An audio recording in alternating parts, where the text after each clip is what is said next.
YDS yabancı dil sınavı. Bakın arkadaşlar, bu çok önemli bir konu. YDS ile ilgili orada kariyer yapmış, bu belgeleri almış birçok insanın YDS sınavlarından tam puan aldı. 90 puan aldı. 85 puan aldı. 100 puan aldığını ifade ettik. Elimizde isim belgelerin olduğunu söyledik. Bu 64 maddede bunlar vardı. Peki şu an o belgesi elinde olan insanlar sadece YÖK tarafından çağrılsaydı, bir İngilizce metnini verip Türkçe'ye çevirmek istenseydi zaten bu çok rahat test edilirdi. Kimlerinin YDS belgelerini üçkağıtçılıkla ele aldıkları zaten çıkardı ortaya. Başka bir konu. Oradaki wireless hattından, hala bile böyle ki şu an açık bu. Dicle Üniversitesi'nin wireless hattından flash belleğini takan, laptopunu kullanan herkesin içerisindeki bütün bilgilerini otomatikmen alındığını, sınav sorularının öğretim görevlerinden bu şekilde elde edildiğini ve F tipi örgütün elemanlarına ve evlerinde yaşayan çocuklara bu soru cevaplarının verildiği, oradan geçen kendi örgütünün elemanı olan bu çocukların sınavlardan tam puanla geçtiğini ifade ettik. Yine askeriyenin içerisinde, bakın burası da çok önemli, bu belgeler şimdi savcılığa ulaştırıldı.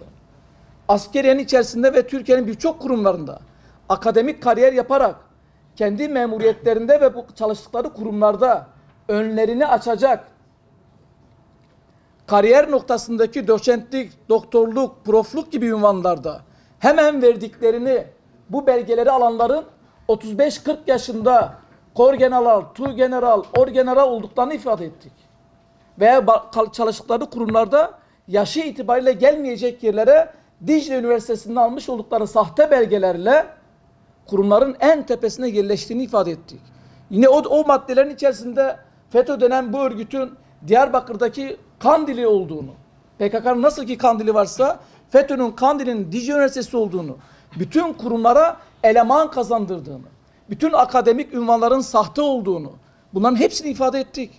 Bakın, eğer o 64 madde Sayın Arınç tarafından incelenmiş olsaydı, bu 64 madde Arınç'ın dışındaki AK Parti'nin içindeki AKP'liler tarafından incelenmiş olsaydı, başörtüsünü değil, o gün yapılacak olan operasyonu konuşurduk. Bugün de 15 Temmuz'da 260 insanımız şehit olmayacaktı arkadaşlar. Çünkü alçakların Diyarbakır havaalanından kaldırdıkları uçaklarla hepimizi temsil eden Türkiye Büyük Millet Meclisi bombalanmış, sivil insanlarımız önünde bomba atmıştır. O gün Dicle Üniversitesi'nin Kandili çökertilmiş olsaydı bu uçaklar kalkamayacaktı zaten. Çünkü bu işin ucu o pilotlara da dayanacaktı. O kurumlara yerleşen Dicle Üniversitesi'nden bu belgeleri alan ve verenlere ulaşacaktı ve sorun çözülecekti. Ama bunu yapmadılar. Peki ne oldu? Benim siyasi hayatıma mal oldu. Hiç de önemli değil. O gün de burada konuştuk. Biz Diyarbakır için her zaman ölmeye, milletimiz için her zaman ölmeye, Diyarbakır halkı arkamızda durmamasına rağmen yine bu duruşta bulunmaya devam ederiz. Biz anlatamadığımızı düşündüğümüz için insanlarımızın böyle bir düşünce veya karşılarında çok ciddi, güçlü bir yapı olduğunu bildikleri için insanlar bireysel olarak bu gücü karşısına almak istemedi. Biz bunu biliyoruz. Çok açık ve net söylüyorum. O gün benim il başkanım Aydın Ataç, isim veriyorum, hiç kusura bakmasınlar, her şey belgeli, konuşacağız bunların hepsini. O gün AK Parti Diyarbakır İl Başkanı Aydın Ataç, o gün Diyarbakır AK Parti MGK Yönetim Kurulu üyesi Necla Hattaboğlu, o gün AK Parti MGK üyesi Mehmet Akın, profesör, acaba o ünvanı nasıl aldı? O da sahte mi değil mi? Bunları hep tartışacağız. Süreç bunları gösterecek. Kimse kusura bakmasın. Ve o gün yine Kutbettin Aydoğdu, o gün Aytekin Sır, o gün şu an rektör adaylarından biri olan Aslan Bilici ve bu tür isimler, bakın bizim bunları iftira attığımızı, bu beyanların yalan olduğunu Ankara'ya genel merkeze giderek taşıdılar. Ben siyasi hukuk başkan yardımcılığı yaptım genel merkezde 4 yıl. Sayın Başkanımız Mehmet Ali Şahin yardımcısıydım.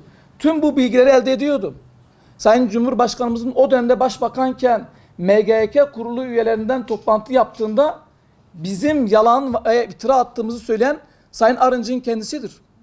Nitekim zaten kamuoyuyla da bunu Bakanlar Kurulu'nda gündemde olmamasına rağmen basın mensupları bu konuyla ilgili soru sormamasına rağmen bu konuyu kendine iş bilmiş ne hikmetse rektör hanıma kefil olduğunu, ailece görüştüklerini ve böyle bir şeye yer olmayacağını ve Cuma işlerinin de bu konuyla ilgili iftira attığını dile getirdi.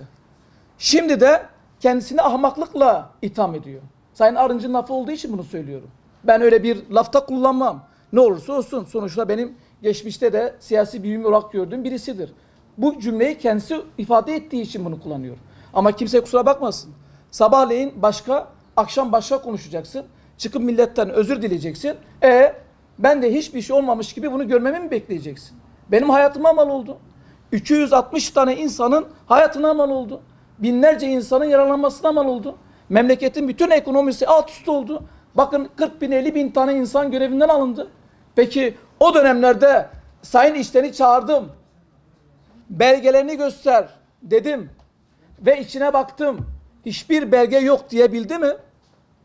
Diyemedi arkadaşlar. Sizler rektörle toplantı yaptığınızda rektörün 2 cümlesi vardır. Bakın altını çizerek söylüyorum. 1. İşte bir vekile iftira atmak yakışmaz. Ben zaten iddiada bulundum. Çürüt. 2. İkinci cümleyi söylüyorum. AK Parti'deki siyasiler bizden ihale talebi var. Evet, doğru diyor. Rektör hanım ilk defa doğru bir şey söyledi.